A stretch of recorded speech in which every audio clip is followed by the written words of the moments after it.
जय हिंद साथियों, स्वागत है आपका self study classes with Sumit Jain YouTube channel और दोस्तों ऐप में। दोस्तों बहुत सारे स्टूडेंट को ऐप डाउनलोड नहीं करते बन रहा है या फिर कर भी लिया है तो कोर्स भी नहीं देख पा रहे हैं।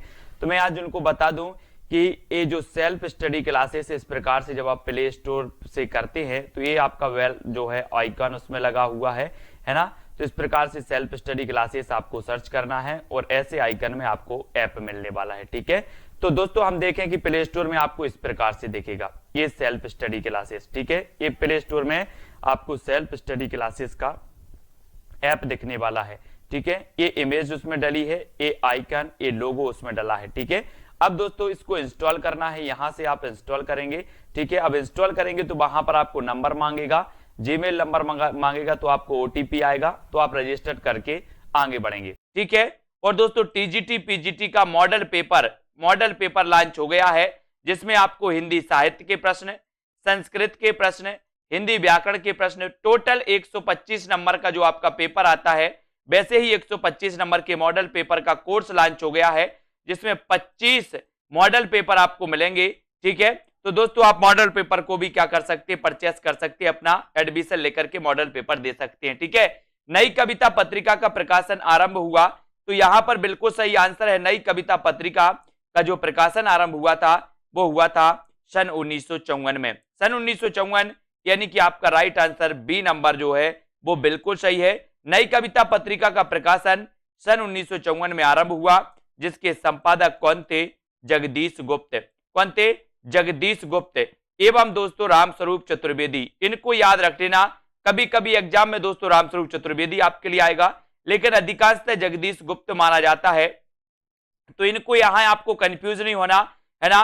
कुछ विद्वान रामस्वरूप चतुर्वेदी को मानते हैं और कुछ विद्वान जगदीश गुप्त को मानते हैं, लेकिन दोस्तों अधिकांश विद्वान जगदीश गुप्त को ही मानते हैं। ठीक है, अगर कभी ऐसी सिचुएशन बन जाए कि जगदीश गुप्त ऑप्शन में नहीं है, ऑप्शन में रामस्वरूप चतुर्वेदी है, तो आपको रामस्वरूप चतुर्वेदी लगा के आ जाना। ठीक है, अब अगला क्वेश्चन आपको चयन करना है, अगला प्रश्न आपको बताना है कि नई कविता की प्रमुख प्रवृत्ति है तो कौन सी है। नई कविता की प्रमुख प्रवृत्ति कौन सी है, एक क्वेश्चन आपको बताना। एक क्लास रोज रात्रि 9 बजे होती है दोस्तों, नई कविता की प्रमुख प्रवृत्तियां बताना है, और प्रवृत्ति की बात हुई है। और नई कविता के बारे में आपको मैंने बताया था कि सर नई कविता की अगर बात करते हो तो नई कविता शब्द का सबसे पहले जो प्रयोग किया था वो किया था अज्ञे ने किया था। नई पत्रिका का प्रकाशन आरंभ हुआ था दोस्तों 1954 में, और इसके जो संपादक थे वो कौन थे, जगदीश गुप्त। ठीक है, इसको भी आपको याद रख लेना है।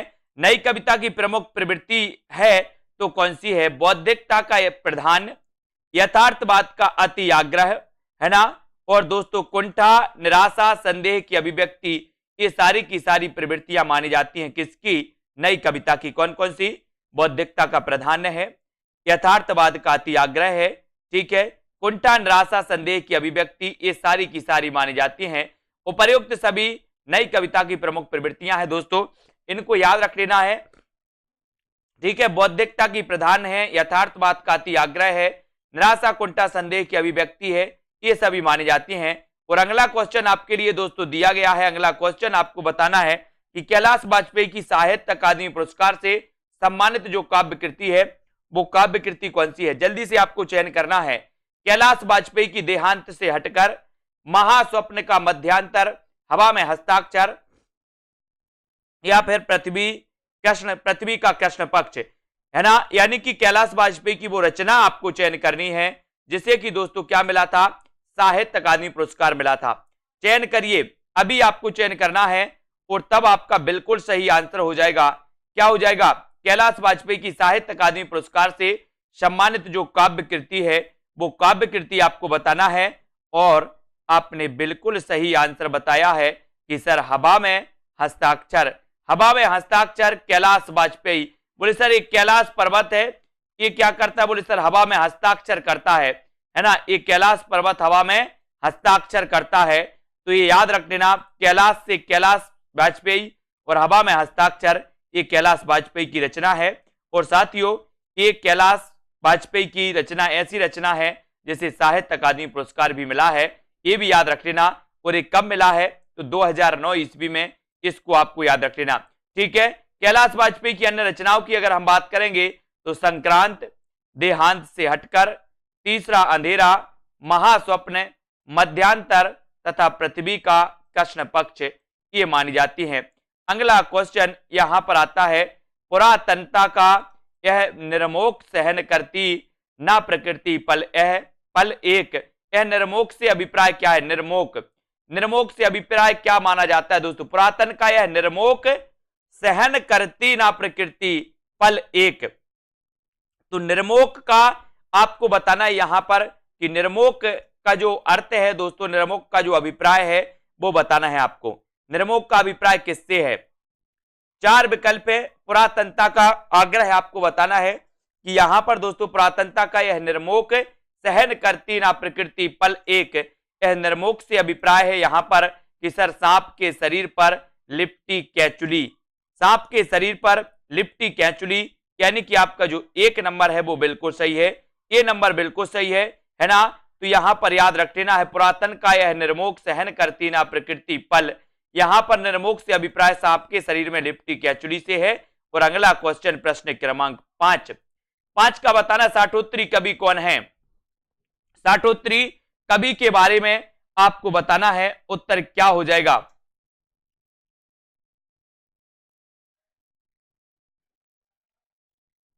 इनमें से साठोत्तरी कवि कौन है ये बताइए प्रश्न क्रमांक 5 में।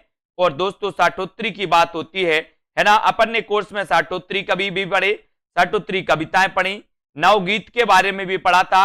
अब यहां पर साठोत्तरी कवि कौन है ये आपसे पूछा गया है। तो पढ़ा है सभी लोगों ने, लगभग जिन्होंने पेट कोर्स लिया उन्होंने तो पढ़ा ही है ना। तो इनमें से साठोत्तरी कवि कौन है? उत्तर हो जाएगा आलोक धनबा, है ना। आलोक धनबा दोस्तों ये साठोत्तरी कवि माने जाते हैं, है ना। तो ये आपका सी नंबर जो है साठोत्तरी कवि के बारे में आलोक धनबा जी माने जाते हैं। और सी आपने बिल्कुल सही आंसर बताया कि सर आलोक धनबा साठोत्तरी कवि हैं। आलोक धनबा द्वारा रचित प्रथम काव्य संग्रह दुनिया रोज बनती है ना, जनता का आदमी, गोली दागो पोस्टर, कपड़े के जूते हिंदी की प्रसिद्ध कविताएं मानी जाती हैं। इन कविताओं को अपन को याद रख लेना। आलोक धनबा ये साठोत्तरी कविता से संबंधित है।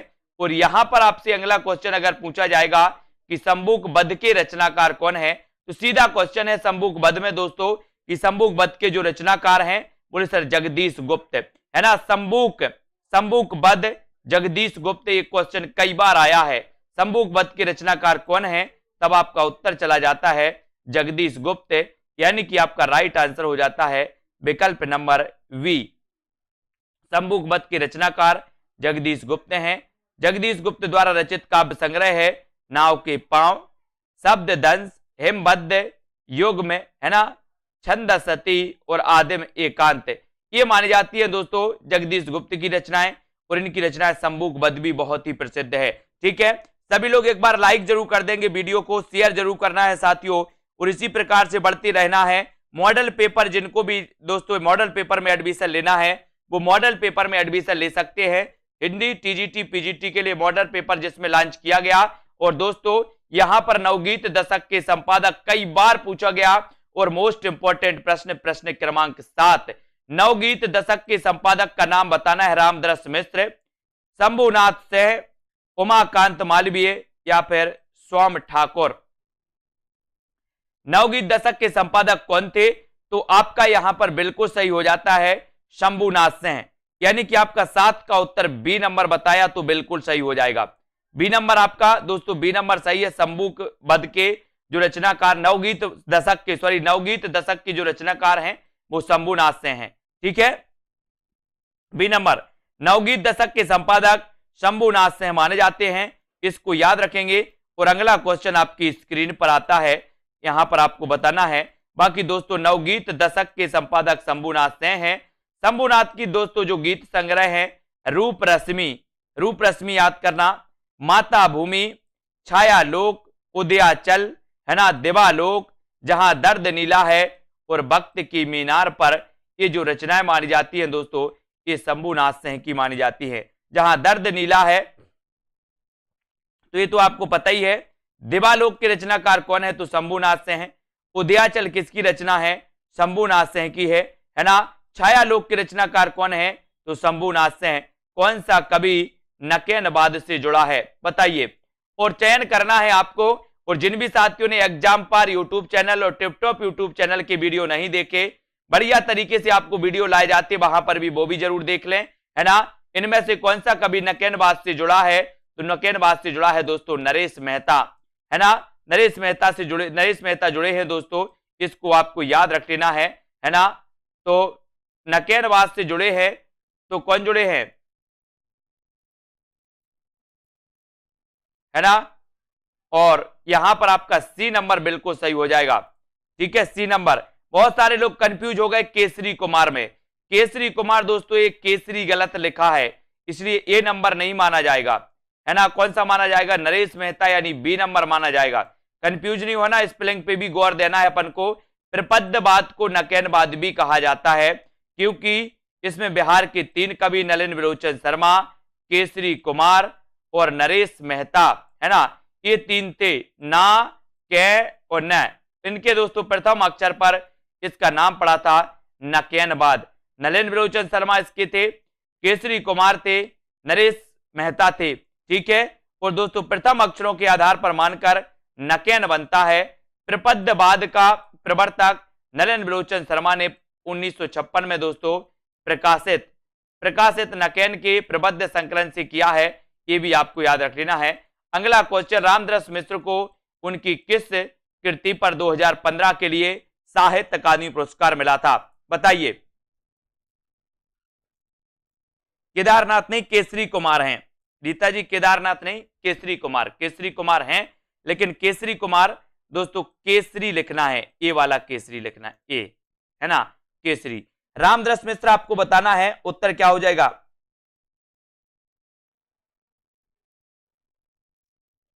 प्रश्न क्रमांक 9, रामदास मिश्र को उनकी किस कृति पर वर्ष 2015 के लिए हिंदी साहित्य अकादमी पुरस्कार दिया गया था?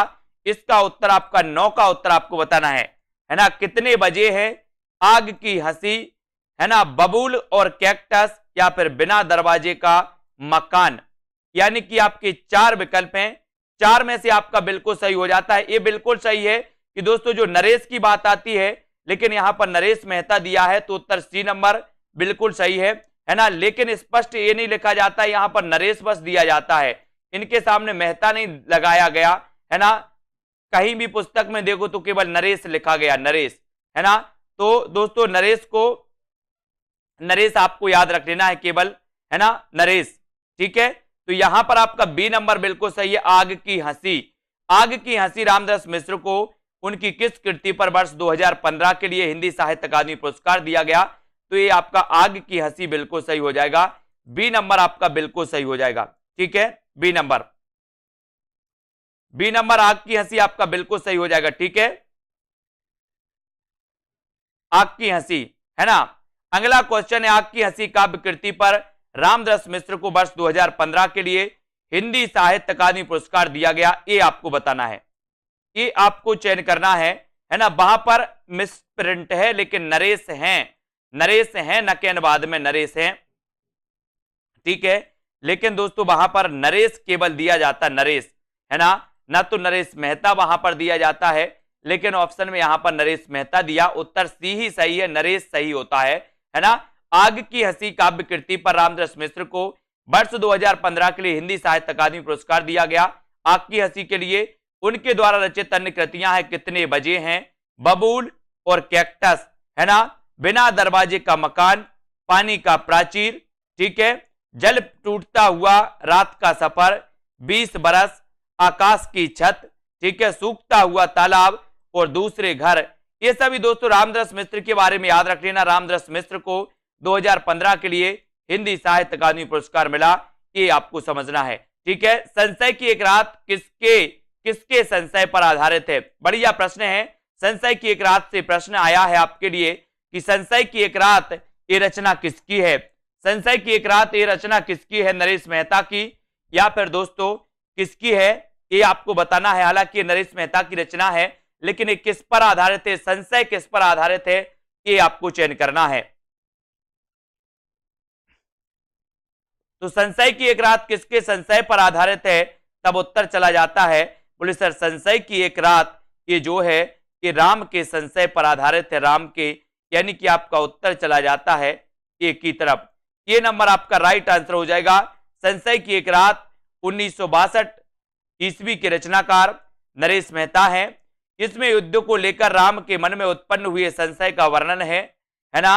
बाद में निष्कर्ष पर पहुंचते हैं कि युद्ध के सीता, है ना, युद्ध सीता के लिए नहीं बल्कि प्रजा के लिए, है ना, था या होना चाहिए। इस प्रकार से दोस्तों इन्होंने ये आपको याद रख लेना, राम के मन में उत्पन्न हुए संशय का वर्णन इसमें किया गया है, ये आपको याद करना, ठीक है। अगले क्वेश्चन की ओर यहां पर बढ़ेंगे। अगला क्वेश्चन आपको बताना है दोस्तों ये कि जगदीश गुप्त को किस सम्मान से विभूषित किया गया 1997 में। ये क्वेश्चन आया है, जगदीश गुप्त को 1997 में किस सम्मान से विभूषित किया गया। प्रश्न क्रमांक 11। जगदीश गुप्त को 1997 में किस सम्मान से सम्मानित किया गया, विभूषित किया गया। ये 4 विकल्प हैं। जगदीश गुप्त के बारे में बताना है, नई पत्रिका का इन्होंने संपादन किया था दोस्तों 1954 में जगदीश गुप्त ने, है ना। और यहां पर जगदीश गुप्त की जब भी बात आई है तो आपका उत्तर हो जाएगा 1997 में इन्होंने भारत भारती सम्मान से सम्मानित किया गया इनके लिए, यानी कि right answer A number, Bharat Bharati Samman से, ठीक है। जगदीश गुप्त को 1997 में भारत भारती पुरस्कार से सम्मानित किया गया। डॉक्टर गुप्त हिंदी साहित्य की नई कविता के प्रमुख कवि थे और उन्होंने सन 1954 में नई कविता नामक पत्रिका का संपादन किया था, है ना। नाव के पांव जगदीश गुप्त, शब्द दंश के रचनाकार कौन है तो जगदीश गुप्त, हेमबद्ध, है ना, छंद सती, गोपा गौतम, ये दोस्तों बोधि वृक्ष, संबूक, ये भी आपको याद रख लेना है, ये रचनाएं जगदीश गुप्त की है। निज के ही उन्मादक परिमल के पीछे धावित हो कर वक्तव्य का तात्पर्य क्या है। वक्तव्य का तात्पर्य आपको बताना है, निज के ही उन्मादक परिमल के पीछे धावित हो कर वक्तव्य का तात्पर्य आपको चयन करना है। क्या है वक्तव्य का तात्पर्य, प्रश्न क्रमांक 12 में। और यहां पर आपका 12 का राइट आंसर आपको बताना था और बिल्कुल सही आंसर चला जाता है।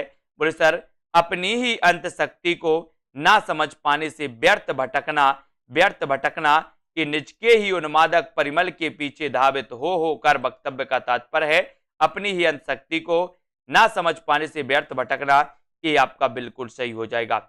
और अगला क्वेश्चन है निज के ही उन्मादक परिमल को, ये तो आप समझ गए हैं दोस्तों। फिर अगला क्वेश्चन आपको चयन करना है, यहां पर लुकमान अली किसकी काव्य रचना है। ये लुकमान अली कई बार पूछी गई, अगर आपसे बनती है तो कमेंट में जरूर लिखें। और ऐसे कौन कौन से साथी हैं जिनको टीजीटी पीजीटी के मॉडल पेपर की जरूरत है, मॉडल पेपर जिनको लगाना अभी तक आपने दोस्तों जितना भी पढ़ा है, आपके 125 नंबर का जो पेपर आना है उसी पेपर के आधार पर दोस्तों मॉडल पेपर 125 प्रश्नों का तैयार किया गया है ना। ये कोर्स दोस्तों आप इस कोर्स में एडमिशन ले सकते हैं ऐप में जाकर के, सेल्फ स्टडी क्लासेस ऐप में आज ही लॉन्च हुआ है ये कोर्स। और लुकमान अली किसकी काव्य रचना है तो उत्तर हो जाता है सौमित्र मोहन की। किसकी काव्य रचना है, सौमित्र मोहन की काव्य रचना है लुकमान अली, यानी सी नंबर आपका बिल्कुल सही है, सी नंबर आपका राइट आंसर हो जाएगा। लुकमान अली सौमित्र मोहन की काव्य रचना है। इनके काव्य कृतियां हैं दोस्तों निषेध पहचान, चाकू से खेलते हुए, जबकि मंगलेश डबराल ने पहाड़ पर लालटेन, बहुत ही प्रसिद्ध रचना है इनकी दोस्तों। पहाड़ पर लालटेन के रचनाकार कौन है तो पहाड़ पर लालटेन के जो रचनाकार माने जाते हैं वो कौन माने जाते हैं तो आपका बिल्कुल सही आंसर हो जाता है दोस्तों पहाड़ पर लालटेन मंगलेश डबराल। तथा लीलाधर जगूड़ी ने नाटक जारी है नामक काव्य रचना की है, इसको भी अपन को याद रख लेना। फिर अगला क्वेश्चन है कि कौन सा कथन असत्य है। असत्य कथन आपको बताना है, प्रयोगवाद का जन्म तार सप्तक के प्रकाशन के साथ माना जाता है। प्रयोगवाद में प्रयोग को इष्ट नहीं साधन माना जाता है। प्रयोगवादी कविता ह्रासोन्मुख मध्य वर्गीय समाज के जीवन का चित्र है। यह नई कविता प्रयोगवाद का विकसित रूप नहीं है। तो एक कथन असत्य है, इनमें से उसका उत्तर आपको चयन करना है। प्रश्न क्रमांक 14, कौन सा कथन असत्य है मयंक जी, अनीता जी, सुदामा जी, बाल गोविंद जी, कौन सा कथन असत्य है, ये आपके लिए मौका मिला है बताने का। और आपका पता है सबसे नीचे आपका यहां पर एक दोस्तों विकल्प दिया है कि नई कविता प्रयोगवाद का विकसित रूप नहीं है, ये आपका असत्य हो जाएगा, क्योंकि नई कविता प्रयोगवाद का ही विकसित रूप माना जाता है और यहां पर दिया है नहीं है। नहीं है तो असत्य कथन भी कौन सा हो जाएगा, विकल्प नंबर डी। विकल्प नंबर डी आपका बिल्कुल सही है। नई कविता प्रयोगवाद का विकसित रूप नहीं है, यह कथन असत्य है। जबकि प्रयोगवाद के संबंध में सत्य कथन इस प्रकार से है कि प्रयोगवाद का जन्म सार्थक के प्रकाशन से माना जाता है। प्रयोगवाद में प्रयोग इष्ट नहीं साधन माना जाता है। प्रयोगवादी कविता ह्रासोन्मुख मध्यवर्गीय समाज के जीवन का चित्र प्रस्तुत करती है और नई कविता प्रयोगवाद का ही विकसित रूप है। इन तथ्यों को भी आपको अच्छे से याद करना है, इन तथ्यों को भी आपको अच्छे से पढ़ना है। ठीक है, फिर चलते हैं अगले क्वेश्चन की ओर। अगला प्रश्न आपको यहां पर चयन करना है दोस्तों, ये आपकी स्क्रीन पर है। प्रतिबद्ध कविता के जनक कौन है? प्रश्न क्रमांक 15 में प्रतिबद्ध कविता के जनक कौन माने जाते हैं? श्याम परमार, अरुण कमल, प्रभाकर माचबे या फिर परमानंद श्रीवास्तव? प्रतिबद्ध कविता के जनक कौन माने जाते हैं? बढ़िया प्रश्न है, प्रश्न क्रमांक 15 है और 15 का आपका बिल्कुल सही। प्रतिबद्ध कविता के जो जनक माने जाते हैं, कमेंट में आने चाहिए, सभी लोगों का कमेंट आना चाहिए फटाफट से। प्रतिबद्ध कविता के जनक कौन है? तो बोले परमानंद श्रीवास्तव। अपन बोलते ना कि परमानंद के प्रति हम क्या हैं? बोले सर वास्तव में हम परमानंद के प्रति प्रतिबद्ध है, प्रतिबद्ध हैं। तो याद रख लेना हम किसके प्रति प्रतिबद्ध हैं? तो परमानंद के प्रति प्रतिबद्ध हैं, है ना। तो परमानंद से परमानंद श्रीवास्तव, यानी डी नंबर आपका बिल्कुल सही है ना। कविता प्रतिबद्ध कविता के जनक परमानंद श्रीवास्तव, ये आपको याद रख लेना। लेखकों में व्यंग्यकार कौन है? मोहन राकेश, कन्हैया लाल मिश्र प्रभाकर, बेढब बनारसी, पांडे बेचन शर्मा, उग्र। लेखकों में व्यंग्यकार कौन है, ये आपसे पूछा गया और आपका बिल्कुल सही आंसर हो जाता है। लेखकों में जो व्यंग्यकार माने जाते हैं वो बेढब बनारसी। बेढब बनारसी यानी कि आपका जो सी नंबर है बेढब बनारसी, आपका बिल्कुल सही है। बेढब बनारसी व्यंग्यकार है। मोहन राकेश आधुनिकता बोध के नाटककार हैं, है ना। पांडे बेचन शर्मा उग्र हिंदी में प्रगति प्रकृतिवादी शैली के उपन्यासकार माने जाते हैं, ये भी आपको यहां पर याद रखना है। फिर अगला क्वेश्चन है आपकी स्क्रीन पर, जल्दी से चयन करिए, जल्दी से बताइए, है ना। कौन सी विशेषता नई कविता की नहीं है, ये आप बताना है। क्षणवादिता, बौद्धिकता, अतिशय व्यक्तिकता या फिर मार्क्सवादी दर्शन, यानी कि प्रश्न क्रमांक 17 है और 17 में आपको नई कविता की विशेषता नहीं है, ये आपको चयन करना है। और बढ़िया प्रश्न है। अपन ने क्या पढ़ा था, क्या पढ़ा था दोस्तों, क्या पढ़ा था कि नई कविता के बारे में पढ़ा था, प्रगतिवाद के बारे में पढ़ा था कि सर प्रगतिवाद की अगर बात करते हो तो प्रगतिवाद मार्क्सवाद से प्रभावित माना जाता है, मार्क्सवाद से प्रभावित माना जाता है। लेकिन जो नई कविता है ये मार्क्सवाद से प्रभावित नहीं थी। और नई कविता की विशेषता नहीं है पूछा तो नहीं में आप लगाओगे मार्क्सवादी दर्शन, ये नहीं है, डी नंबर, है ना। मार्क्सवादी दर्शन नई कविता की विशेषता नहीं है, यह प्रगतिवाद की विशेषता है। जबकि क्षणवादिता, बौद्धिकता, अतिशय व्यक्तिकता, ये नई कविता की दोस्तों विशेषताएं मानी जाती हैं। फिर अगला क्वेश्चन आपको बताना, साहित्यिक आंदोलनों के अग्रणी हैं, नकेनवाद नामक साहित्यिक आंदोलनों के अग्रणी माने जाते हैं, तो कौन माने जाते हैं, ये आपको बताना है। नकेनवाद नामक साहित्यिक आंदोलन के अग्रणी कौन माने जाते हैं? 18 में आंसर,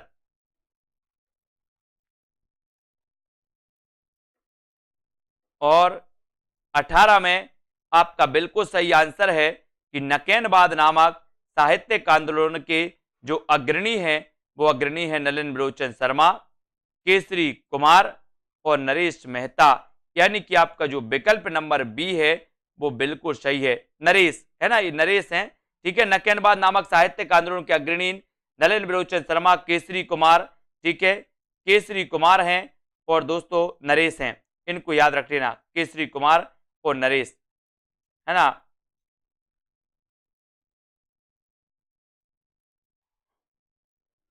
ठीक है, इनको याद रखेंगे। यहां पर दोस्तों एक लाइन और याद रखनी कि प्रपद्यवाद का प्रवर्तन नरेंद्र बिरोचन शर्मा ने सन 1956 में प्रकाशित नकेन प्रबद्ध संकलन से किया था, नरेंद्र बिरोचन शर्मा ने। ठीक है, अगला क्वेश्चन, मंगलेश डबराल की रचना है तो कौन सी है? मंगलेश डबराल की एक रचना जरूर पूछी जाती है हर एग्जाम में, है ना, और ये दोस्तों कई बार पूछा जाता है ना। तो मंगलेश डबराल की रचना आपको चयन करनी है और प्रश्न क्रमांक आपका 19 है और 19 में आपका बिल्कुल सही आंसर है मंगलेश डबराल की बात। सभी लोग लाइक जरूर करते रहिएगा दोस्तों, है ना। और यहां पर मंगलेश डबराल यानी कि पहाड़ पर लालटेन, है ना, पहाड़ पर लालटेन ये किसकी रचना है, ऐसा भी क्वेश्चन आता है। तो पहाड़ पर लालटेन के रचनाकार जो माने जाते हैं वो माने जाते हैं मंगलेश डबराल, है ना। यानी कि ऐसा भी क्वेश्चन आता है कि पहाड़ पर लालटेन के रचनाकार कौन है, तब आते मंगलेश डबराल, या मंगलेश डबराल की रचना कौन सी है, तो पहाड़ पर लालटेन। ठीक है, मंगलेश डबराल की रचना पहाड़ पर लालटेन है। जख्म पर धूल मलयच की रचना है। सुदामा पांडे की रचनाओं में सुदामा पांडे का प्रजातंत्र, कल सुन्ना मजे सुदामा पांडे, संसद से सड़क तक, है ना, का से कबूतर, सुनो कारियर, उदय प्रकाश की रचनाएं हैं, है ना। तो ये आपको याद रखना, सुनो कारियर, ठीक है। और ये संसद से सड़क तक, ये दोस्तों यहां तक किसकी है, ये है सुदामा पांडे की। बाकी का से कबूतर और सुनो कारियर ये उदय प्रकाश की रचनाएं मानी जाती हैं। कविता की तीसरी आंख, बढ़िया प्रश्न है, कविता की तीसरी आंख के रचनाकार कौन है? प्रश्न क्रमांक 20, कविता की तीसरी आंख के रचनाकार आपको बताना है। प्रश्न 20 है, 20 का उत्तर आपको चयन करना है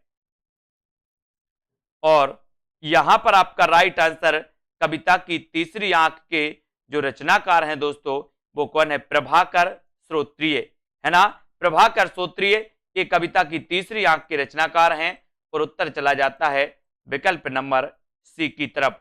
सी नंबर आपका कविता की तीसरी आंख के रचनाकार प्रभाकर श्रोत्रिय आपका सही हो जाएगा। कविता की तीसरी आंख के रचनाकार प्रभाकर श्रोत्रिय हैं। इनकी अन्य कृतियां है कालयत्री, है ना, कालयत्री है कविता, संवाद, रचना एक यातना है आदि, ये सभी मानी जाती हैं। कविता की तीसरी आंख को भी आपको याद रखना है। ठीक है, अगले क्वेश्चन की ओर हम बढ़ेंगे। अगला प्रश्न यहां पर हम देखने वाले हैं दोस्तों, इनको आपको याद करते जाना है। नवगीत दशक 1, 2, 3, नवगीत दशक 1, 2, 3 का संपादक कौन था? बताइए, अगर आपको पता है नवगीत दशक और नवगीत दशक में 1, 2, 3, नवगीत दशक 1, 2, 3 का संपादक कौन था, ये आपको बताना है। शंभुनाथ सिंह, अज्ञे, नरेश मेहता या फिर उमाशंकर तिवारी। नवगीत दशक 1, 2, 3 के संपादक कौन थे? चयन करिए प्रश्न क्रमांक 21 में।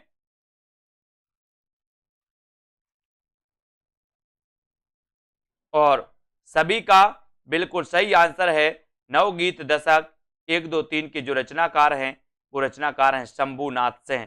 शंभुनाथ सिंह यानी कि आपका एक नंबर, ए नंबर बिल्कुल सही हो जाएगा।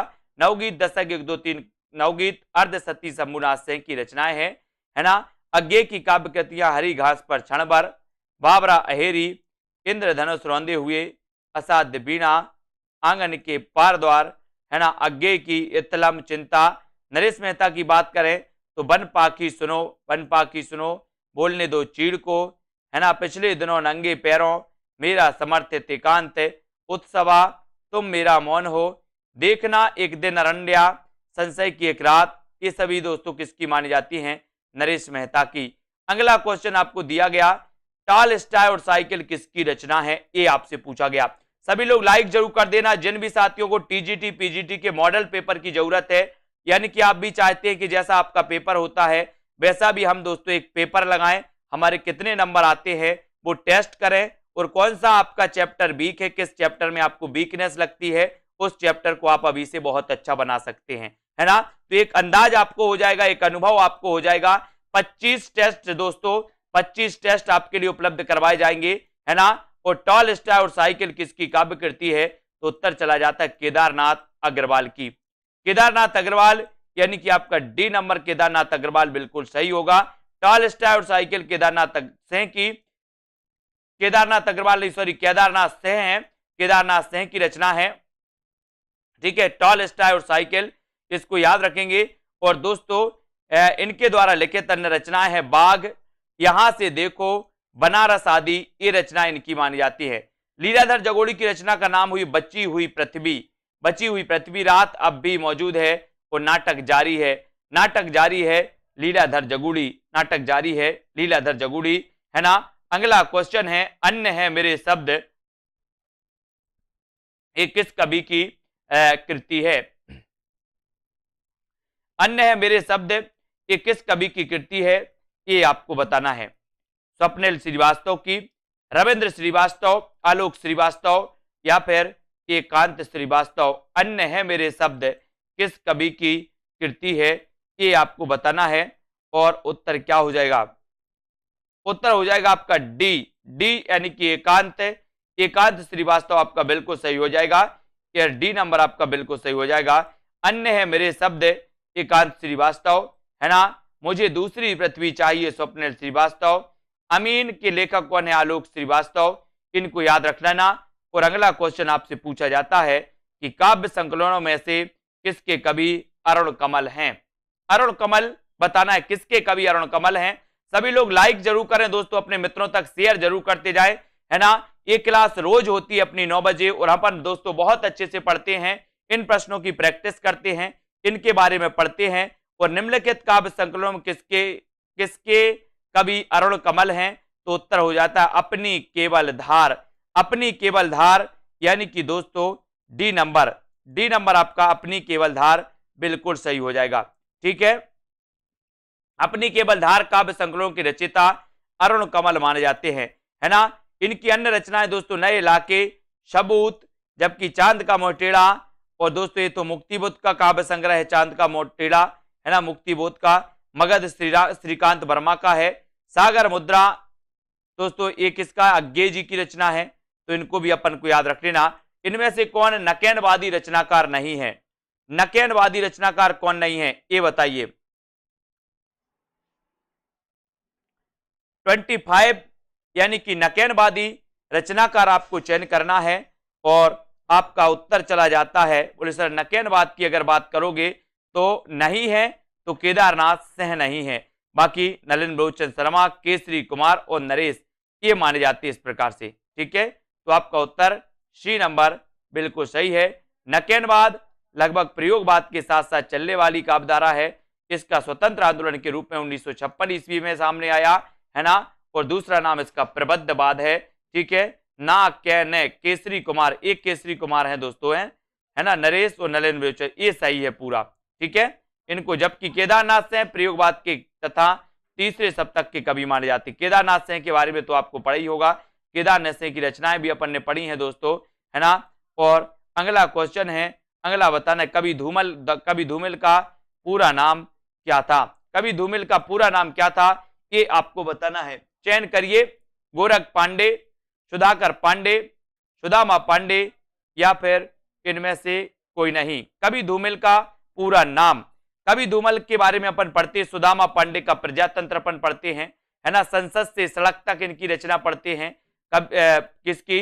सुदामा पांडे धूमिल की। और आंसर आपका चला जाता है कि सर कवि धूमिल का जो पूरा नाम है वो नाम है सुदामा पांडे धूमिल, यानी सी नंबर आपका बिल्कुल सही है। हिंदी साहित्य में कवि धूमिल का वास्तविक नाम सुदामा पांडे धूमिल है। संसद से सड़क तक, कल सुनना मुझे, सुदामा पांडे का प्रजातंत्र धूमिल द्वारा लिखे गए काव्य संग्रह हैं। किसान जनतंत्र, गांव एवं कुत्ता धूमिल की महत्वपूर्ण कविताएं भी मानी जाती हैं। प्रबद्धवाद किसका पर्याय है? प्रबद्धवाद किसका पर्याय है बताइए। 27 में प्रबद्धवाद किसका पर्याय माना जाता है? ऐसे कौन से साथी हैं दोस्तों जिनको मॉडल टेस्ट पेपर की जरूरत है, टीजीटी पीजीटी की? 125 प्रश्न होंगे, है ना। 125 प्रश्न में आपके कितने नंबर आते हैं आपको आकलन करना है। ठीक है, तो यहां पर प्रबद्धवाद किसका पर्याय है? 27 का आंसर, और उत्तर चले जाता है आपका नकेनवाद, है ना। और बी नंबर नकेनवाद आपका राइट आंसर। प्रबद्धवाद को नकेनवाद भी कहते हैं। प्रबद्धवाद का प्रवर्तन नलिन बलोचन शर्मा ने किया था। बिहार के 3 कवि नलिन बलोचन शर्मा, केसरी कुमार और नरेश के नाम के प्रथम अक्षरों को आधार मानकर नकेन बनता है दोस्तों, है ना। आ कविता के प्रवर्तक आपको बताना है, आ कविता के प्रवर्तक कौन थे बताइए जल्दी से। और दोस्तों आपको बताना है कि जो प्रयोगवाद के प्रवर्तक थे, प्रयोगवाद के प्रवर्तक वो सच्चिदानंद हीरानंद बादशाह अज्ञेय थे, है ना, ये आपको बताना है। और आपको कमेंट में लिखना है आ कविता के प्रवर्तक कौन थे। मैंने आपको कई बार बताया है, और आ कविता के प्रवर्तक 28 में आपको चयन करना है। आ कविता दिया है यहां पर, आ कहानी नहीं दिया है, इसलिए कंफ्यूज नहीं होना। आ कहानी की जब भी बात आती है तो गंगा प्रसाद बिमल की बात आती है, लेकिन आ कविता की जब भी बात आती है तो जगदीश चतुर्वेदी की बात आती है ना। तो यहां पर आ कविता जगदीश चतुर्वेदी, इसको याद रखेंगे। और दोस्तों यहां पर निम्न में से कौन प्रबद्धवादी कवि नहीं है, प्रबद्धवादी कवि नहीं है, ये आपको बताना। 28 में चयन करना नलिन बलोचन शर्मा, केसरी कुमार, नरेश या फिर गिरजा कुमार माथुर, है ना। कौन प्रबद्धवादी कवि नहीं है, ये चयन करिए सभी लोग। उत्तर क्या हो जाएगा, कौन प्रबद्धवादी कवि नहीं है 28। और बोले सर प्रबद्धवादी कविता की अगर कवि की बात करोगे तो नलिन बलोचन शर्मा तो है ही, केसरी कुमार तो है, नरेश है ना, और गिरजा कुमार नहीं है। तो आपका राइट आंसर हो जाता है विकल्प नंबर डी, है ना। प्रबद्धवाद का प्रवर्तन नलिन बलोचन शर्मा ने सन 1956 ईस्वी में प्रकाशित नकेन के प्रबद्ध संकलन में किया। प्रबद्धवाद को नकेनवाद भी कहा जाता है क्योंकि इसमें बिहार के 3 कवि नलिन बलोचन शर्मा, केसरी कुमार और नरेश के नाम प्रथम अक्षरों को आधार मानकर नकेन बनता है ना। और प्रबद्धवाद और प्रयोगवाद में मूल अंतर यह है कि प्रबद्धवाद प्रयोग को साध मानता है, जबकि प्रयोगवाद प्रयोग को साधन मानता है ना। जबकि गिरजा कुमार माथुर तार सप्तक के कवि हैं तथा प्रयोगवादी काव्यधारा में ये आते हैं, इनको याद करना। अब दोस्तों यहां पर कुछ रचनाएं दी हैं और कुछ रचनाओं में से आपको क्या करना है, इनको सुमेलित करना है। सुमेलित करिए, किसकी कौन सी रचना है ये आपको बताना है। मुक्ति प्रसंग, खुशबू के शिलालेख, अनुभव के आकाश में चांद और रेणुका, ये रचनाएं किसकी मानी जाती हैं, ये रचनाएं आपको बताई गई हैं।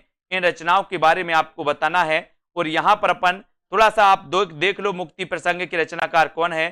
खुशबू के शिलालेख, है ना, खुशबू के शिलालेख, अनुभव के आकाश में चांद, ठीक है, और रेणुका, ये रचनाएं किसकी मानी जाती हैं। तो आपको पता ही है कि सर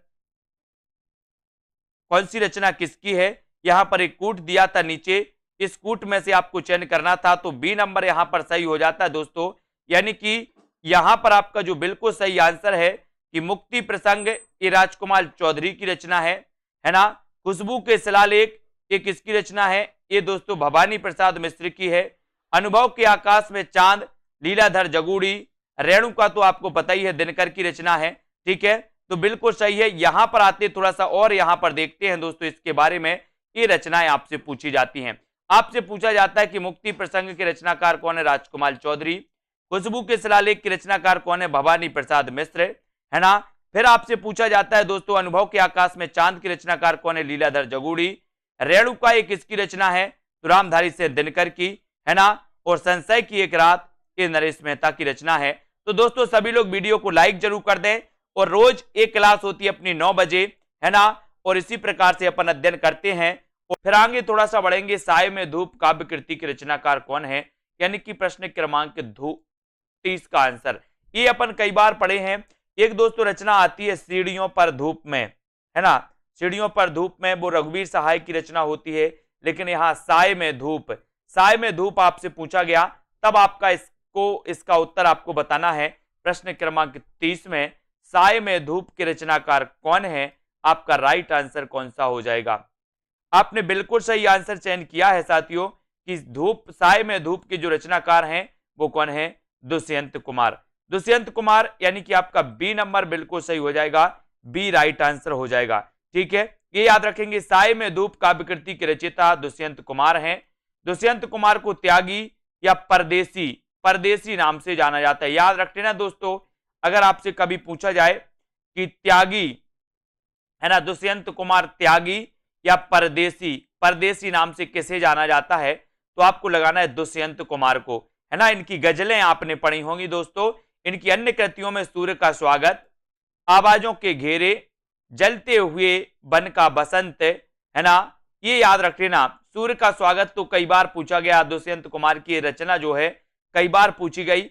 और दोस्तों इन्हें त्यागी और परदेसी कहते थे, ये आपको बहुत बढ़िया और महत्वपूर्ण है ना। जबकि नरेश मेहता की बात करें द्वारा, तो नरेश मेहता में दोस्तों आपको याद रख लेना, वन पाखी सुनो, वन पाखी सुनो, ये पाखी है, वन पाखी सुनो, बोलने दो चीड़ को, मेरा समर्पित एकांत, चैत्या उत्सवा, ये दोस्तों नरेश मेहता की रचना है। रघुवीर सहाय की बात करें तो सीढ़ियों पर धूप में, सीढ़ियों पर धूप में, ये रघुवीर सहाय की रचना है ना। आत्महत्या के विरुद्ध रघुवीर सहाय, बिल्कुल सही है। हंसो हंसो जल्दी हंसो, लोग भूल गए हैं कुछ पते कुछ चिट्ठियां, ये रघुवीर सहाय की रचना है। इनको याद रखेंगे तब तक आप अगले क्वेश्चन का उत्तर बताएंगे।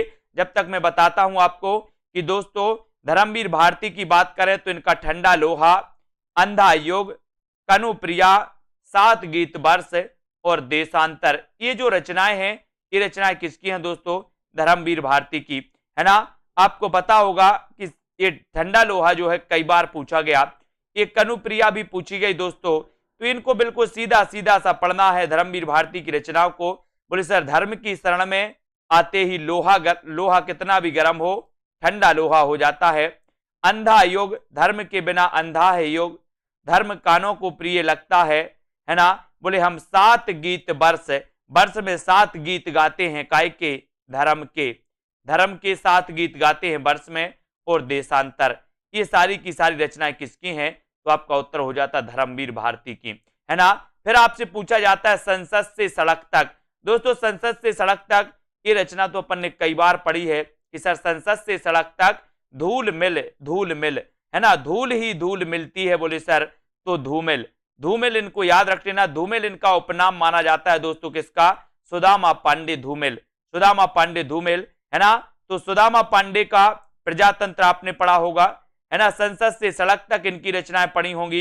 ये रचनाएं हमेशा पूछी जाती हैं दोस्तों, सुदामा पांडे का प्रजातंत्र और कल सुनना मुझे, कल सुनना मुझे, ये धूमिल की रचनाएं हैं। और संसद से सड़क तक तो कई बार पूछी गई, है ना। सुदामा पांडे का प्रजातंत्र भी कई बार पूछी गई, और कल सुनना मुझे, ये रचना भी धूमिल की मानी जाती है। और धूमिल का वास्तविक नाम भी कई बार पूछा गया, तो धूमिल का वास्तविक नाम है सुदामा पांडे धूमिल, सुदामा पांडे धूमिल, है ना। फिर अगले क्वेश्चन की ओर बढ़ेंगे। नई कविता के प्रवर्तक आपको बताना है कौन है। प्रश्न क्रमांक 32, प्रताप नारायण मिश्र, प्रेमचंद, भारतेंदु हरिश्चंद्र या फिर घनानंद। यानी कि प्रश्न क्रमांक 32 में आपको चयन करना है। नई कविता के प्रवर्तक आपको बताना है कौन माने जाते हैं, नई कविता के प्रवर्तक कौन माने जाते हैं, ये आप बताएंगे। और आपका बिल्कुल सही आंसर यहां पर क्या हो जाएगा? और यहां पर दोस्तों जो ऑप्शन है नई कविता के प्रवर्तक के रूप में, है ना,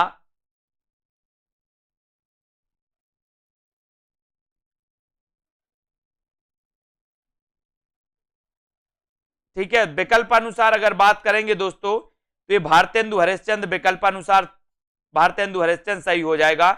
इसके बारे में हम देखते हैं, है ना। विकल्प अनुसार नई कविता के प्रवर्तक भारतेंदु हरिश्चंद्र, इनको अपन देखते हैं क्योंकि इन्होंने सर्वप्रथम ब्रजभाषा काव्य के स्थान पर खड़ी बोली में कविता लिखा।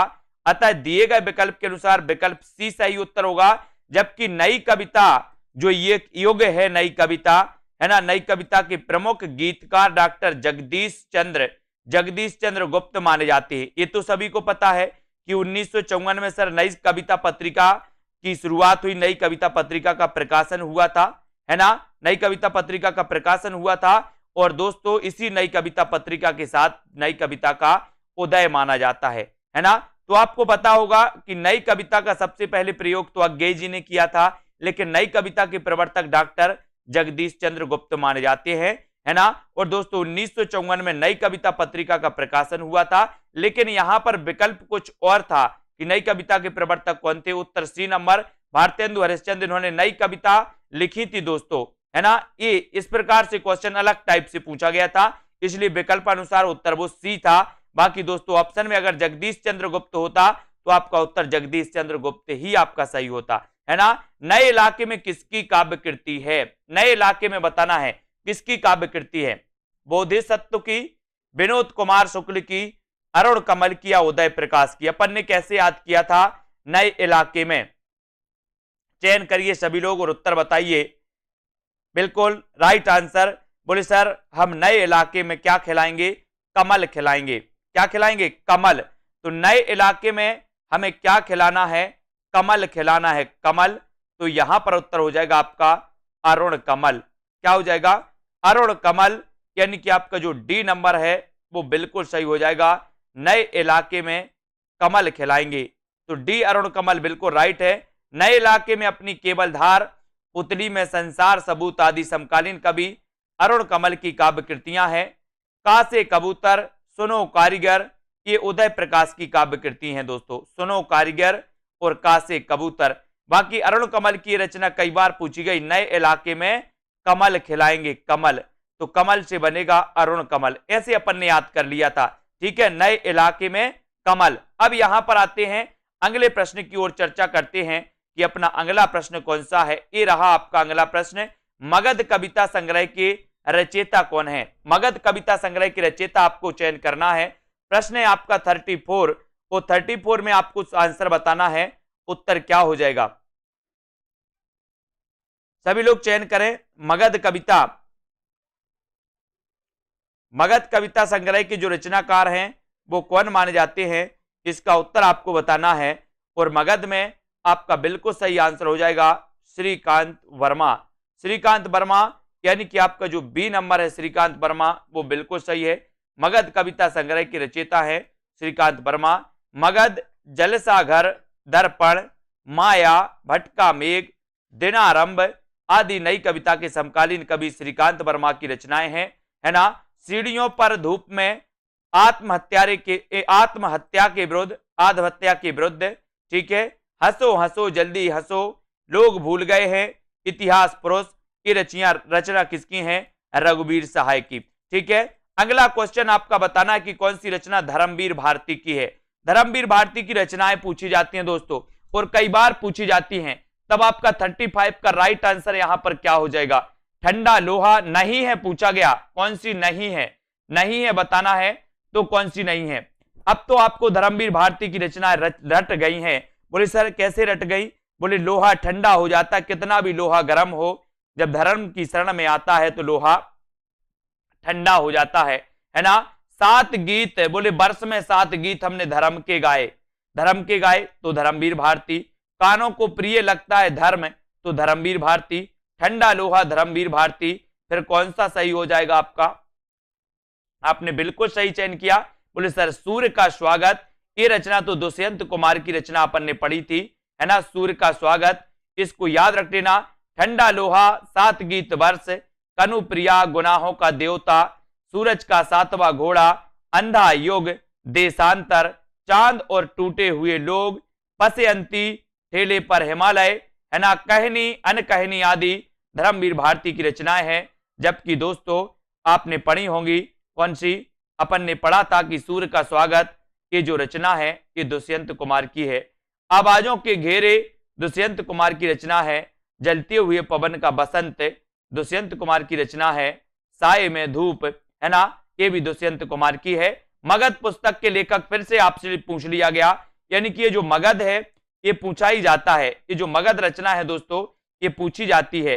अब आपको चयन करना 36 में कि मगध के रचनाकार कौन है, तो मगध के रचनाकार हो जाते हैं श्रीकांत वर्मा।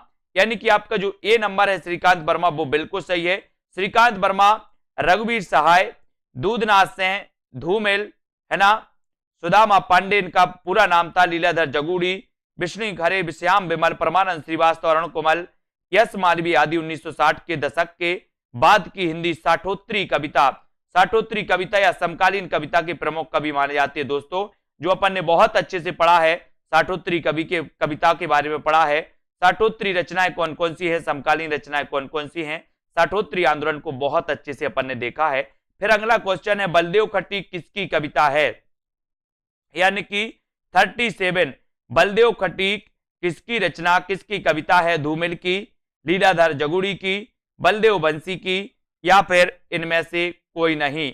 यानी कि आपका 37 में आंसर आपको चयन करना है कि बलदेव खट्टिक किसकी कविता मानी जाती है, उसका उत्तर क्या हो जाएगा, है ना।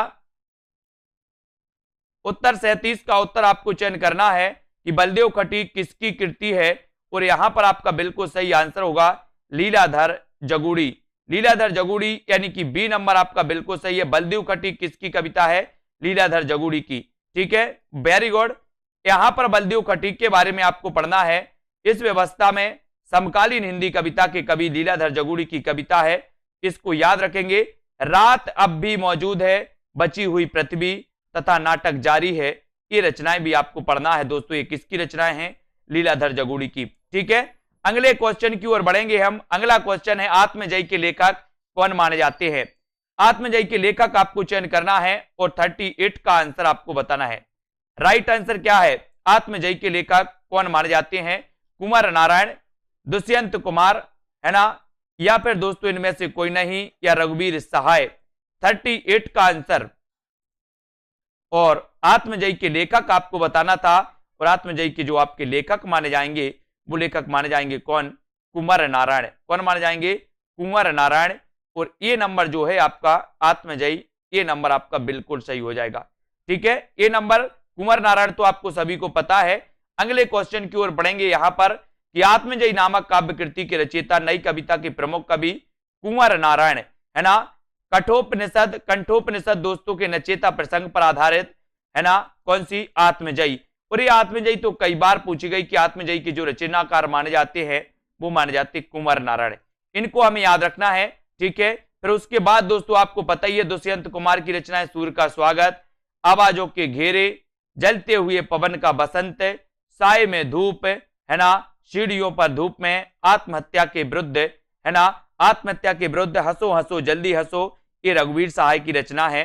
लोग भूल गए हैं, कौन कौन सी? यहां से सीढ़ियों पर धूप में, आत्महत्या के विरुद्ध, हंसो हंसो जल्दी हंसो, लोग भूल गए हैं।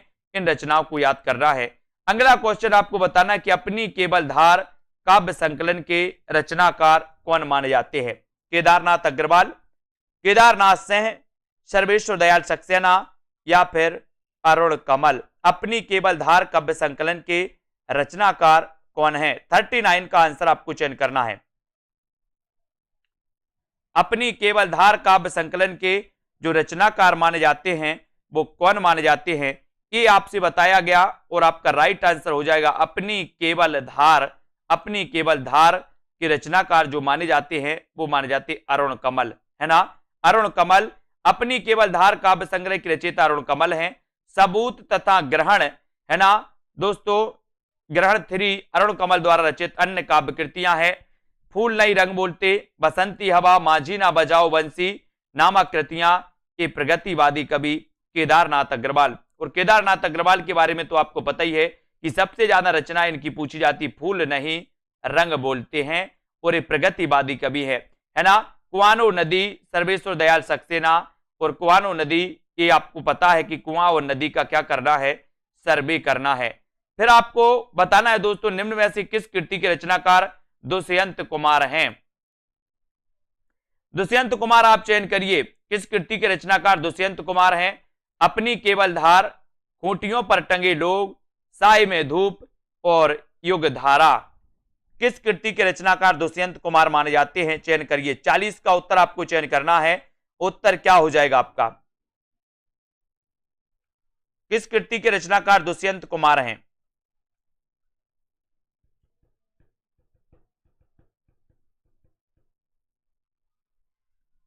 और आपने बिल्कुल सही आंसर लगाया कि सर साय में धूप।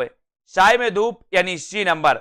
इस कृति जो है ये दुष्यंत कुमार की। साय में धूप नामक कृति के रचनाकार नई कविता के कवि दुष्यंत कुमार हैं। सूर्य का स्वागत, आवाजों के घेरे में, जलते हुए वन का बसंत दुष्यंत कुमार रचित इस दोस्तों कविता संग्रह हैं। इनको याद रखेंगे।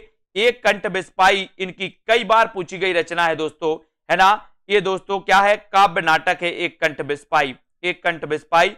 बाकी खूंटियों पर टंगे लोग, है ना, ये सर्वेश्वर दयाल सक्सेना की रचना है। युग धारा के रचनाकार तो नागार्जुन है। नागार्जुन को आपको क्या है? नागार्जुन दोस्तों ये माने जाते हैं प्रगतिवादी कवि माने जाते हैं नागार्जुन। और नागार्जुन का वास्तविक नाम क्या था? तो कई बार पूछा गया, वैद्यनाथ। ठीक है, नेक्स्ट है कौन नवगीत के प्रसिद्ध और नायक कवि हैं?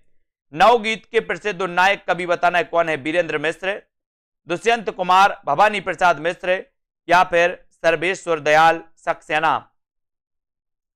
कौन नवगीत के प्रसिद्ध उन्नायक कवि माने जाते हैं?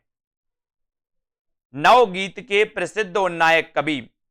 नवगीत आपने पढ़ी है और नवगीत में आपसे पूछा गया कि प्रसिद्ध उन्नायक कवि कौन है, तब आपने बिल्कुल बहुत सही और आंसर बताया है। कौन सा? बीरेंद्र मिश्र। ये क्वेश्चन कई बार आया है, नवगीत के प्रसिद्ध उन्नायक कवि कौन है, और आपने टिक लगाया है कि बीरेंद्र मिश्र, यानी कि आपका जो एक नंबर है, ये नंबर है वो बिल्कुल सही है। आधुनिक हिंदी साहित्य में नई कविता, नई कहानी तथा नई आलोचना की भांति 1950 ईस्वी के आसपास नवगीत परंपरा का सूत्रपात हुआ। नवगीत के रचनाकारों ने अपने गीतों का नवगीत, नया गीत, प्रगीत, अगीत, कबीर गीत, लोकगीत आदि भागों से अभिहित किया, और नवगीत काव्य परंपरा के उन्नायक कवियों में बीरेंद्र मिश्र, डॉक्टर शंभुनाथ सेन, त्रिलोचन शास्त्री, है ना, त्रिलोचन शास्त्री, सोम ठाकुर, मुद्रा राक्षस, चंद्रमौली उपाध्याय, देवेंद्र कुमार, रविंद्र भ्रमर, ये सभी माने जाते हैं दोस्तों काय के लिए? ये माने जाते हैं नवगीत। नवगीत काव्य विधा से संबंधित माने जाते हैं। विजय नारायण माने जाते हैं, राजेंद्र किशोर, जगदीश गुप्त माने जाते हैं। कभी यहां से अगर क्वेश्चन आपके लिए पूछा जाए कि निम्न में से बताइए कौन सा नवगीतकार माना जाता है या नवगीत विधा से संबंधित है, तब एक कवि जो है आपके काम में आएंगे। संशय की एक रात, बहुत ही नॉर्मल क्वेश्चन, अच्छा प्रश्न है 42 में। संशय की एक रात की आपको बताना है लेखक कौन है? मुक्तिबोध, श्रीकांत वर्मा, धूमिल या फिर नरेश मेहता। 42 का आंसर संशय की एक रात के लेखक कौन माने जाते हैं? चयन करना है आपको, और आपने बिल्कुल सही आंसर बताया है कि संशय की एक रात। और संशय की एक रात तो कई बार पूछी भी गई है और आप लोगों को पता भी है।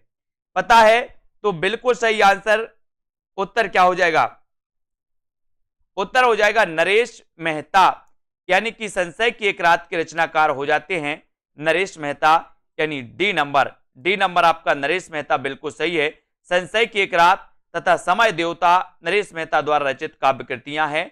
और संशय की एक रात में समुद्र पुल बंध जाने के पश्चात राम के मन के संशय को चित्रित किया गया। तो यहां पर एक क्वेश्चन भी आया है दोस्तों कि संशय की एक रात में किसके संशय को प्रस्तुत किया गया? तो राम के संशय को। किसके?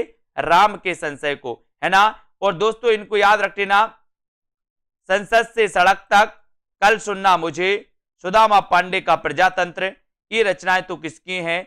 ये सुदामा पांडे धूमिल की रचनाएं हैं। संसद से सड़क तक और सुदामा पांडे का प्रजातंत्र, ठीक है, इसको याद रखेंगे। और अगला देखो, चांद का मोह टेढ़ा मुक्तिबोध का प्रथम काव्य संकलन माना जाता है। चांद का मोह टेढ़ा मुक्तिबोध, है ना। अगला क्वेश्चन है, नई कविता की प्रमुख प्रवृत्तियां कौन सी हैं? प्रमुख प्रवृत्तियां यानी कि 43 का आंसर। नई कविता के बारे में अपन ने पढ़ा कि नई कविता पत्रिका का प्रकाशन हुआ था 1954 में, और दोस्तों जगदीश चंद्र गुप्त नई कविता के प्रवर्तक माने जाते हैं। फिर आपसे पूछा जाता है दोस्तों कि नई कविता की प्रमुख प्रवृत्तियां कौन सी हैं? बताइए, सरसता, चपलता, दृढ़ता या फिर उन्मुक्तता। नई कविता की प्रमुख प्रवृत्तियां आपको चयन करना और 43 का आंसर बताना। और आपने बिल्कुल सही आंसर चयन किया है कि जो नई कविता की प्रवृत्तियां यानी कि विशेषताएं जो है वो उन्मुक्तता, है ना। उन्मुक्तता, इसको आपको याद रख लेना, ये नई कविता की विशेषता मानी जाती है। और दोस्तों नई कविता भारतीय स्वतंत्रता के बाद लिखी गई। उन कविताओं को कहा गया जिनमें परंपरागत कविता से आगे नए भावबोधों की अभिव्यक्ति के साथ नए मूल्यों, नए शिल्प विधान का अन्वेषण किया गया। और यह भी कहा जा सकता है कि प्रयोगवाद के बाद किन्हीं कविता की जो नवीन धारा विकसित हुई उसे नई कविता कहा गया, ये आपको याद रख लेना। और नई कविता में किस भाषा के शब्दों को लिया गया, ये आपको बताना। किस भाषा के शब्दों को लिया गया नई कविता में? प्रश्न क्रमांक 44 ऐसा भी क्वेश्चन बनता है। अंग्रेजी, लोक भाषा, आधुनिक हिंदी भाषा या फिर विदेशी भाषा। नई कविता में किस भाषा के शब्दों को लिया गया? अब दोस्तों आपने देखा होगा कि नई कविता यानी कि दोस्तों 1954 में जब नई कविता पत्रिका का प्रकाशन माना जाता है, तो यहीं से नई कविता का उदय भी माना जाता है। जगदीश चंद्र गुप्त इसके प्रवर्तक माने जाते हैं। नई कविता शब्द का सबसे पहले प्रयोग किया था अज्ञे ने। तो अब जब आधुनिक काल में दोस्तों ये चल रहा है, तो आधुनिक हिंदी भाषा का प्रयोग ही इसमें होगा। किस भाषा के शब्दों का प्रयोग किया गया? तो वो किया गया आधुनिक हिंदी भाषा के शब्दों का, यानी कि उत्तर चला जाता है आपका विकल्प नंबर बी की तरफ, और बी नंबर आपका बिल्कुल सही हो जाता है। नई कविता में आधुनिक हिंदी भाषा के शब्दों को लिया गया। प्रयोगवाद के बाद हिंदी साहित्य में जो नवीन धारा प्रवाहित हुई उसे नई कविता के नाम से जाना जाता है। इसको आपको याद रख लेना। हिंदी में आ कविता का प्रवर्तक किसे माना जाता है? आ कविता आपसे पूछा गया, ठीक है, आ कविता पूछा गया, ना कि आ कहानी। आ कविता भी है और आ कहानी भी है। यहां पर आ कविता आपसे पूछा गया, तो आ कविता के जो प्रवर्तक है वो कौन है? आ कविता भी आपने पढ़ा है और आ कहानी भी आपने पढ़ा है ना। यहां पर 4 विकल्प हैं, 45 का आंसर बताना। यहां बहुत सारे लोग कंफ्यूज होते हैं कि आ कहानी या आ कविता, है ना। और दोस्तों यहां पर आ कविता पूछा गया, तो आ कविता के जो प्रवर्तक माने जाते हैं वो कौन माने जाते हैं? आपने जो उत्तर लगाया है वो बिल्कुल सही लगाया है, जगदीश चतुर्वेदी। ये आ कविता के प्रवर्तक हैं, आ कविता के प्रवर्तक, ठीक है, इनको याद रख लेना। जबकि दोस्तों आपको पता है कि आ कहानी के प्रवर्तक कौन है, वो भी आपको कमेंट में लिखना है। आ कहानी के प्रवर्तक कौन है? हिंदी में आ कविता प्रवर्तक जगदीश चतुर्वेदी को माना जाता है। इनको अपन को याद रख लेना। बाकी दोस्तों आ कविता से संबंधित और भी है, श्याम परमार, गंगा प्रसाद जी है ना, और धूमिल हैं, लीलाधर जगूड़ी है, मणिका मोहिनी, कैलाश वाजपेयी, ये आ कविता से संबंधित हैं। आ कविता की विशेषताओं को हम पढ़ेंगे। उसके पहले एक चैलेंज प्रश्न आपके लिए कि आ कहानी के प्रवर्तक कौन माने जाते हैं? आ कहानी के प्रवर्तक बताना है, जबकि सृजनात्मक दृष्टि की अपेक्षा ध्वंस को महत्व दिया गया आ कविता में, है ना। फिर दोस्तों संगठन की अपेक्षा विघटन आ कविता में, सूक्ष्म तत्व की अपेक्षा शारीरिक भोग को महत्व दिया गया, ग्रामीण जीवन की अपेक्षा नगरीय कुंठाओं का प्राकाट्य है ना। और दोस्तों समाज के स्थान पर व्यक्ति को महत्व दिया गया। इनको आपको चयन करना है, ये आ कविता की विशेषताएं हैं। और दोस्तों आपको बताना है कि आ कविता के प्रवर्तक कौन माने जाते हैं। बताइए कौन कौन को पता है? अगर जिसको पता है वो जल्दी से बताइए आ कविता। और यहां पर आ जाते हैं अगला क्वेश्चन, आत्मजयी किसकी रचना है? आत्मजयी ये तो कई बार पूछा गया, है ना।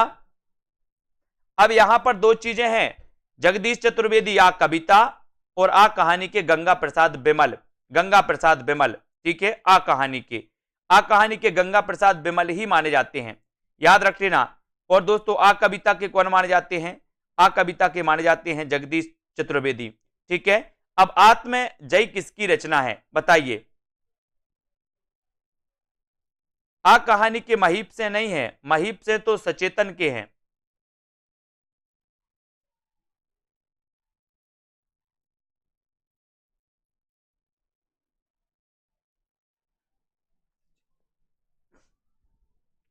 तो यहां पर आत्मजयी किसकी रचना है? तो ये तो बिल्कुल सरल है कि सर आत्मजयी के रचनाकार हैं कुमार नारायण, यानी कि सी नंबर कुमार नारायण आपका बिल्कुल सही है, ठीक है। आत्मजयी कुमार नारायण की रचना है, यह एक खंड काव्य है। और दोस्तों एक कठोपनिषद को आधार बनाकर लिखा गया, ये भी आपको याद रख लेना, ठीक है। ऐसा भी क्वेश्चन आपसे बनेगा कि निम्न में से बताइए कौन सी रचना कठोपनिषद पर आधारित है ना। तो आपको बताना है कौन सी?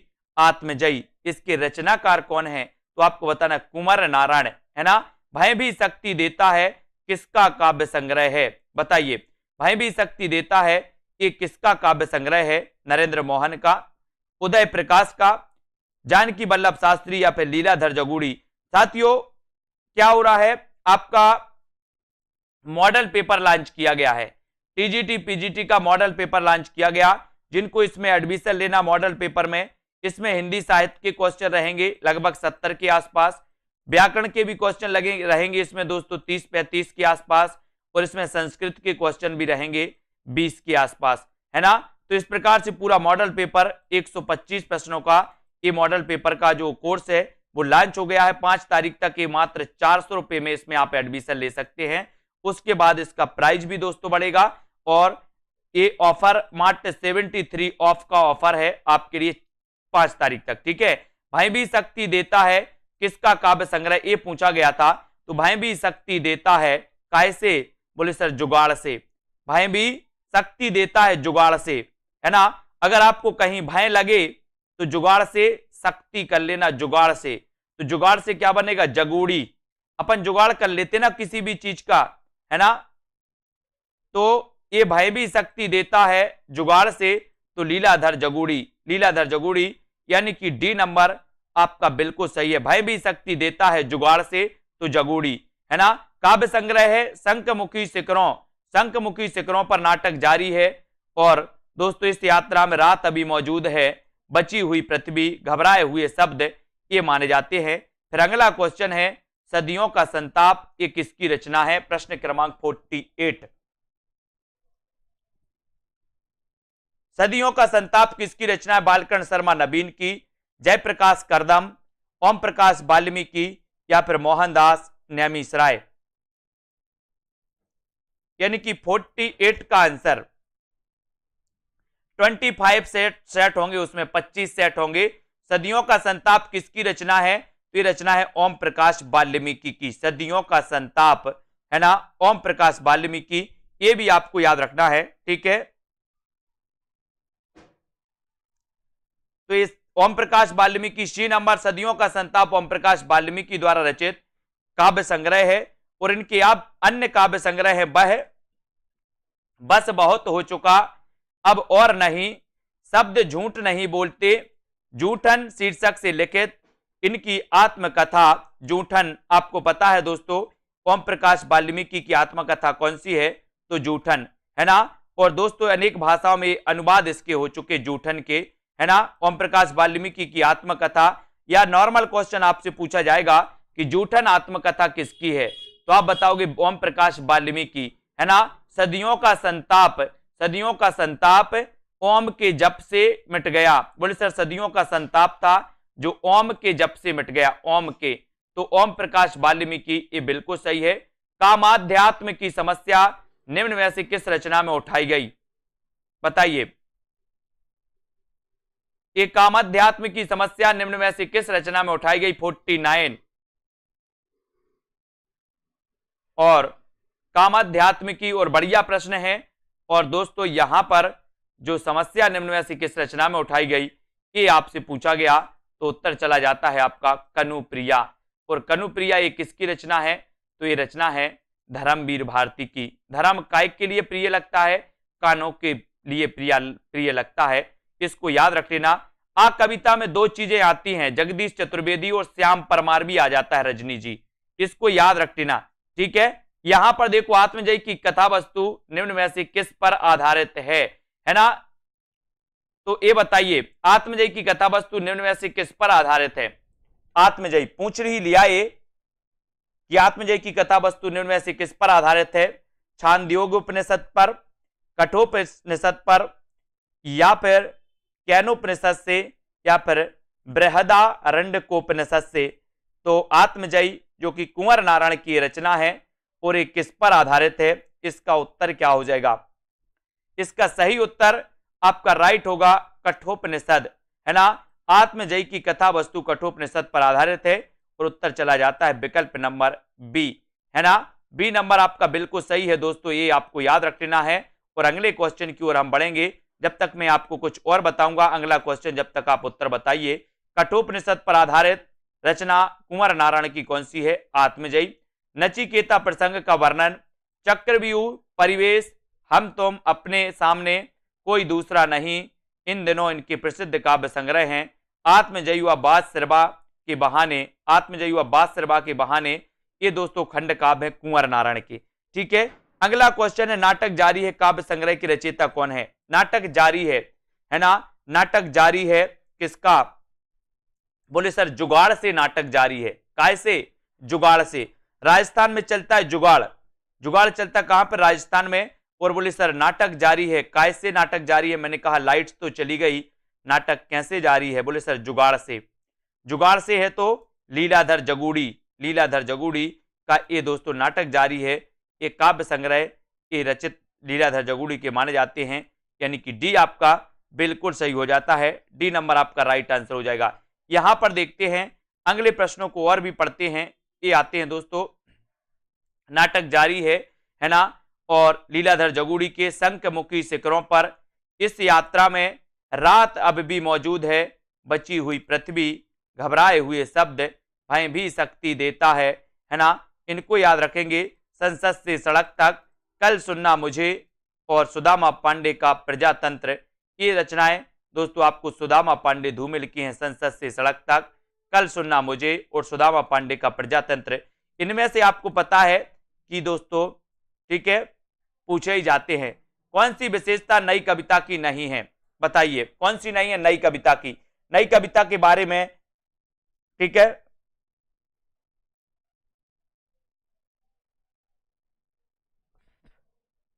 कौन सी विशेषता नई कविता की नहीं है। अनुभूति की प्रामाणिकता, नया भावबोध और नया शिल्प, छंदों का बंधन और क्षणवाद में विश्वास। और 42 कौन सी विशेषता नई कविता की नहीं है, ये आपसे पूछा गया और उत्तर चला जाता है छंदों का बंधन। छंदों का बंधन ये जो विशेषता है ये नई कविता की नहीं है दोस्तों। अनुभूति की प्रामाणिकता ये तो है, नया भावबोध और नया शिल्प बिल्कुल है, क्षणवाद में विश्वास ये भी है, लेकिन कौन सी विशेषता नई कविता की नहीं है ये आपसे अगर पूछा गया तो दोस्तों सी नंबर आपका बिल्कुल सही हो जाएगा। दी गई विशेषताओं में छंदों का बंधन नई कविता की विशेषता नहीं है, जबकि अन्य सभी नई कविता की विशेषताएं हैं। नई कविता धर्म ईश्वर के अस्तित्व को पूर्णतः नकारती है। धूमिल का पूरा नाम बताइए, धूमिल का पूरा नाम क्या था, पूछ लिया गया। इतना अच्छा क्वेश्चन, सभी लोग लाइक जरूर कर देंगे। जिन भी साथियों को एडमिशन लेना है मॉक टेस्ट में एडमिशन जरूर लें, है ना। और दोस्तों मॉक टेस्ट लगा के अपना अनुभव करें और किस प्रकार से आपको पढ़ाई करनी है, कौन से टॉपिक आपको वीक लग रहे हैं वो आपको समझ में आ जाएगा। उन टॉपिक पर आप ज्यादा फोकस करिए, ठीक है। धूमिल का पूरा नाम क्या है, 53 का आंसर आपको चयन करना है और यहां पर 4 विकल्प हैं। धूमिल का पूरा नाम आपको बताना है और उत्तर चला जाता है। बोले सर धूमिल का पूरा नाम पूछा तो सरल क्वेश्चन है, सुदामा पांडे धूमिल। सुदामा पांडे धूमिल इनका आपका बिल्कुल सही है। और धूमिल की दोस्तों रचनाएं तो अपन ने पढ़ी हैं, संसद से सड़क तक दोस्तों, है ना। सुदामा पांडे का प्रजातंत्र, ये रचनाएं अपन कई बार पढ़ चुके हैं और ये आपको याद भी हो गई। कौन सी गीति काव्य की विशेषता नहीं है, कौन सी गीति काव्य की विशेषता नहीं है, इसका उत्तर आपको बताना है। संगीतात्मकता, कोमलकांत पदावली, वस्तु व्यापार वर्णन या फिर स्वानुभूति की अभिव्यक्ति। कौन सी गीति काव्य की विशेषता नहीं है ये बताइए सभी लोग। और 54 का आंसर गीति काव्य की विशेषता, है ना, आपको पता है कि प्रथम गीति काव्य करुणालय को माना जाता है। करुणालय गीति नाट्य माना जाता है ना। तो यहां पर आपका वस्तु व्यापार वर्णन, सी नंबर आपका बिल्कुल सही है।